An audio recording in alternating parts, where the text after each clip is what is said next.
Annyeonghaseyo, selamat datang di channel You Oi. Monggo di subscribe, like, and comment. Video kali ini gua akan melanjutkan dari video sebelumnya, yaitu komik manhwa Ticket Hero. And enjoy. Cerita dilanjutkan setelah kejadian yang telah dialami oleh Lee Kyung Ho yang sangat aneh dan membingungkan, sehingga dapat membuat kehidupannya berubah total. Keesokan harinya, di sebuah tempat di desa, tepatnya di sebuah rumah, nampak Lee Kyung Ho yang sedang tiduran terdiam melihat selembar tiket yang ada pada tangan kirinya. Lee Kyung Ho memikirkan kembali kejadian yang telah dialaminya, bahwa kejadian tersebut bukanlah sebuah mimpi. Lee Kyung Ho beranggapan setelah ia berkontrak dengan malaikat maut, wait. Dikarenakan agak belibet, jadi gue sebut aja malaikat maut ini pakai namanya. Oke? Ulang. Lee Kyung Ho beranggapan setelah ia berkontrak dengan si Raje, ia ditanya bagaimana kepada Lee Kyung Ho. Dan Lee Kyung Ho menjawab bahwa ia menyadari telah meminjam kekuatan dari petinju dunia, yaitu Muhammad Ali. Si Raje berkata, benar. Lee Kyung Ho melanjutkan perkataannya bahwa dirinya seperti orang lain dan ia merasakan kekuatan yang sangat hebat pada tubuhnya. Mendengar perkataan tersebut, si Raje menggerakkan tangannya dan memberitahu bagaimana cara penggunaan dari kekuatan tersebut. Tepat di depan Lee Kyung Ho muncul sebuah papan nama yang besar dengan dimodifikasi seperti rumah. Si Raje berkata bahwa papan nama tersebut adalah transaksi alam kematian yang berisi nama-nama tokoh dunia yang telah mati. Lee Kyung Ho berdiri dan melihat takjub papan nama alam kematian yang berada di depan dirinya, dan berkata di dalam hatinya bahwa semua orang yang berada di papan tersebut sangatlah hebat. Si Raje mengeluarkan selembar tiket di tangannya, lalu berkata bahwa tiket inilah yang dapat membuka transaksi alam kematian. Asalkan ada tiket, Lee Kyung Ho dapat membuka transaksi alam kematian kapanpun dan dimanapun ia berada. Lalu setelah memilih arwah, maka kekuatannya akan langsung terpakai. Mendengar penjelasan tersebut, Lee Kyung Ho kembali menegaskan berarti dengan hanya merobek tiket, dirinya bisa menggunakan kemampuan hebat dari orang-orang yang telah mati. Dengan tersenyum, si Raje menjawab betul sekali. Lalu ia melanjutkan bahwa jangka waktu transaksi alam kematian hanya 1 jam per lembar. Dia akan memberikan tiket tersebut kepada Lee Kyung Ho. Tetapi saat dikeluarkan, tiketnya hanya selembar. Lalu ia berkata bahwa sisanya ia akan mengambil di alam kematian. Lee Kyung Ho penasaran, lalu bertanya kepada si Raje, kapan si Raje akan memberikannya kepadanya. Si Raje nampak kebingungan. Ia bersikap menutupi kesalahannya, lalu berkata, entahlah, ia akan melihatnya terlebih dahulu. Dan karena kesalahan tersebut, ia akan memberikan bonus 100 lembar kepada Lee Kyung Ho dan memperlihatkan sebuah kalung di tangannya untuk diberikan kepadanya. Lalu ia menjelaskan bahwa kalung tersebut akan bersinar saat Lee Kyung Ho bertemu arwah yang berhubungan dengan mamanya. Lee Kyung Ho menjawab, tetapi kan dirinya tidak bisa melihat arwah, lalu bagaimana? Si Raje berkata bahwa Lee Kyung Ho cukup melakukan kontak fisik dengan orang yang melihat arwah ketika dirinya mempunyai tiket. Lee Kyung Ho terdiam, memikirkan perkataan si Raje. Dengan kakinya, si Raje melompat pamit setelah menjelaskan dasar-dasarnya kepada Lee Kyung Ho. Lee Kyung Ho berteriak, berkata bagaimana caranya agar dirinya bisa menemukan orang yang bisa melihat arwah. Mendengar perkataan tersebut, si Raja berpaling dan berkata, carilah kristal ungu yang bersinar, pasti berada di sekitarmu. Keesokan harinya, setelah memikirkannya, Lee Kyung Ho memakaikan kalungnya dan berkata, di sekitarku ya. Jika dilihat dari dekat, kalung tersebut memang bagus untuk dijadikan aksesoris. Lee Kyung Ho memasukkan kalungnya agar tidak terlihat dan berkata di dalam hatinya, kemungkinan orang tersebut ada di sekolah. Di pagi hari yang cerah, di sekolah, Lee Kyung Ho masuk ke kelasnya. Dengan muka datar, sembari berjalan, para murid di sana tertawa dan berkata, "Ho, Lee Kyung-ho masuk sekolah. Kupikir dia sudah mati. Ternyata masih kelihatan sehat." Setelah sampai di tempat duduknya, Lee Kyung-ho melihat coretan-coretan di atas mejanya yang mengatai dirinya. Para murid yang di sana menahan tawa melihat tindakan yang dilakukan Lee Kyung-ho.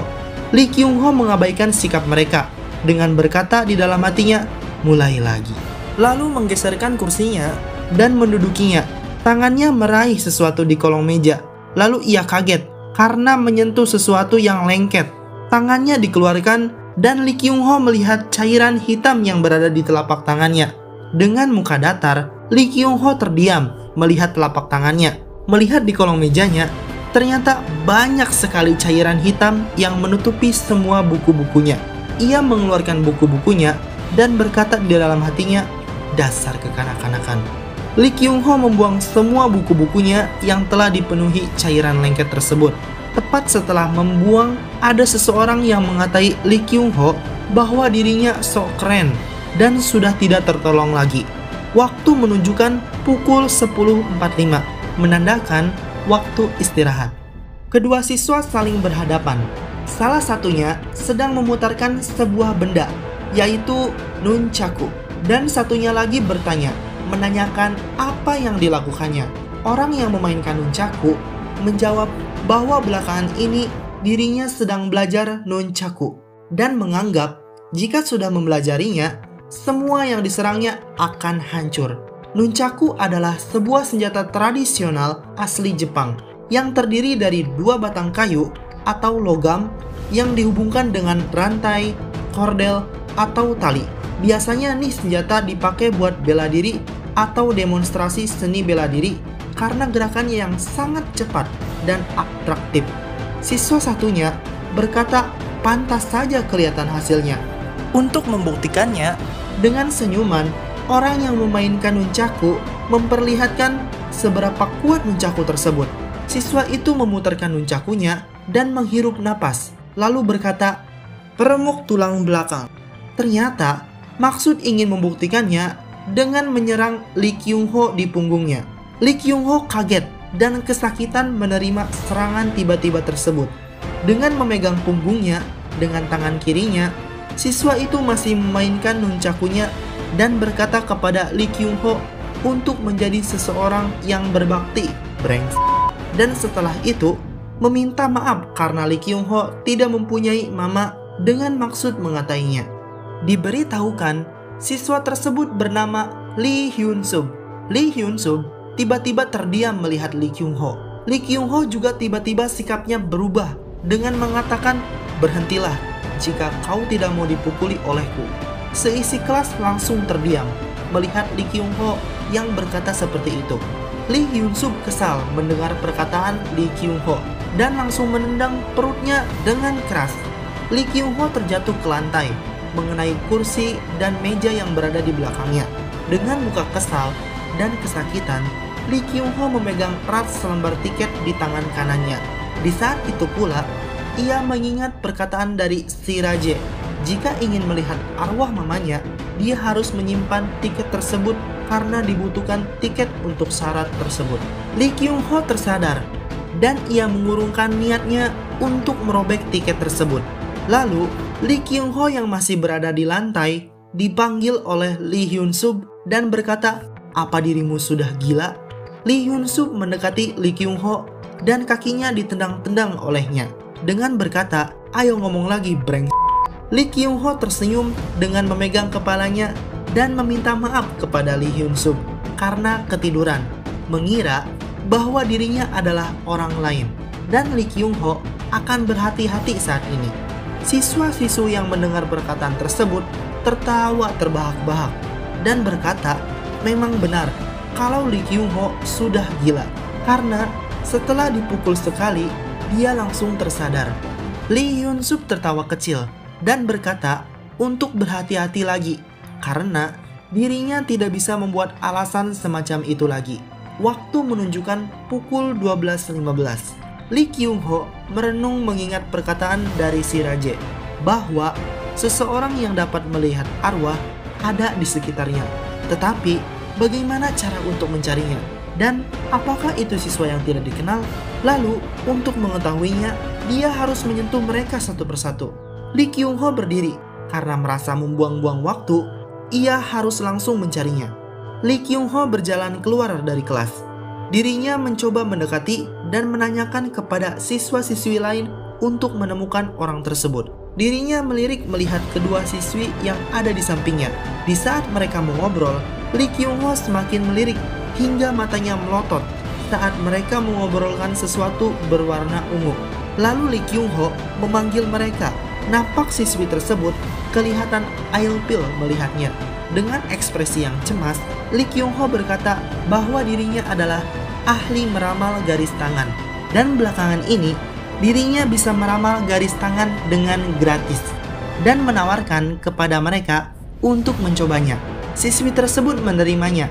Meskipun tetap terlihat ilfil, Lee Kyung-ho memegang tangan siswi tersebut lalu melirik ke kanan dan ke kiri untuk memastikan apakah dia orang yang dicari atau bukan. Siswi tersebut beranggapan bahwa Lee Kyung-ho pasti penipu. Tetapi, walau menipu, dia manis juga. Dasar woman. Lee Kyung-ho berkata, bukan, dan pergi meninggalkan siswi tersebut. Siswi itu berteriak dan berkata, "Hei, katanya ingin membaca garis tangan." Waktu berjalan menjadi sore hari. Lee Kyung-ho dan siswa lainnya keluar sekolah untuk pulang. Lee Kyung-ho berjalan dengan ekspresi datar. Dengan tangan kanannya, ia mengeluarkan tiket dan melihat tiket tersebut. Lalu beranggapan, ternyata susah juga bertanya pada 10 orang dalam sehari. Dan kalau setahun, apakah cukup baginya? Lee Kyung-ho melihat tiketnya dan ada beberapa aturan saat menggunakan tiket tersebut. Yang pertama adalah pengguna harus memiliki tiket untuk membuka transaksi alam kematian. Kedua, dibayar di muka dengan usia hidup. Ketiga, kemampuan yang sudah digunakan tidak bisa dipinjam lagi. Keempat, pemilik kemampuan transaksi alam kematian tanpa disadari dapat mendeteksi keberadaan tiket. Memang pada dasarnya pemilik tiket tersebut adalah Sira Je-juen. Oh, ternyata nama lengkap dari malaikat maut yang berkontrak dengan Lee Kyung-ho adalah Sira Je-juen. Dan masih dalam misteri inisial J di tengah nama tersebut. Dan usia yang tersisa tinggal 364 hari lagi. Lee Kyung-ho menganggap jumlah keseluruhan siswa ada 1.500 dan setidaknya butuh waktu lebih dari 1 bulan. Lee Kyung-ho masih berpendirian mengingat perkataan dari Sira Je-juen yang mengatakan tiketnya cuma selembar dan sisanya akan diberikan nanti.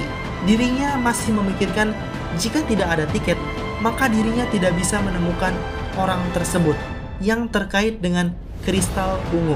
Dan ia tidak pernah memakai tiket tersebut sampai Sira Je-juen memberikan sisanya kepada dirinya. Di saat sedang berjalan, Lee Kyung-ho mendengar seseorang yang diinterogasi meminta sejumlah uang untuk diberikan kepadanya. Lee Kyung-ho melirik sumber dari suara tersebut, lalu menghampiri dan mengintipnya dari jauh di belakang tembok. Orang yang menginterogasinya tetap menyuruh untuk memberikannya. Jika tidak, ia akan menggeledah di seluruh tubuhnya. Lee Kyung-ho menyadari orang yang menginterogasinya adalah siswa-siswa dari kelasnya, yaitu si Lee Hyun-sub. Ia tertawa dan lebih parahnya lagi, yang diinterogasinya adalah seorang perempuan. Dengan berjalan menjauhi tempat tersebut, sekilas Lee Kyung-ho memikirkan untuk menyelamatkannya, tapi mengurungkannya dan menganggap bahwa tindakan tersebut adalah hal bodoh. Dan Lee Kyung-ho sudah menganggap semua orang yang terlihat olehnya adalah dan ia akan memutuskan untuk memakai cara apapun agar lebih cepat untuk mencari dan menemukannya. Dan tanpa disadari, seseorang memanggil nama Lee Kyung-ho dari belakang. Orang itu berkata, "Lee Kyung-ho, kau mau kemana? Aku mencarimu, Seketika Lee Kyung-ho langsung terdiam dan kaget. Orang tersebut meraih Lee Kyung-ho dan menangkapnya. Meskipun berusaha untuk melepaskannya, dirinya tidak bisa. Dan mau tidak mau, ia terpaksa mengikutinya. Dengan ekspresi kesal, Lee Kyung-ho terbawa masuk ke dalam gang tersebut. Orang yang menangkapnya mengatakan bahwa selama ini dirinya kemana saja saat tidak masuk sekolah. Dan katanya Lee Kyung-ho mengatakan sesuatu kepada Lee Hyun-sub. Lee Kyung-ho terdiam melirik ke arah Lee Hyun-sub, yang ternyata di sana adalah tempat yang dipenuhi dengan sesuatu yang negatif. Lee Hyun-sub berkata, setelah dipikir-pikir tentang kejadian tadi pagi, dirinya menjadi marah karena ucapan Lee Kyung-ho. Dan orang yang menangkapnya mengatakan sandbag untuk hari ini sudah datang. Nah, itulah perkembangan Lee Kyung-ho setelah mendapatkan kekuatan dari malaikat maut yang membuatnya bisa memakai kemampuan dari orang yang sudah mati. Dan Lee Kyung-ho masih mempelajari cara kerja kekuatan tersebut dan mempunyai misi untuk mencari orang dengan sebutan kristal ungu. Kamsahamnida. Oh.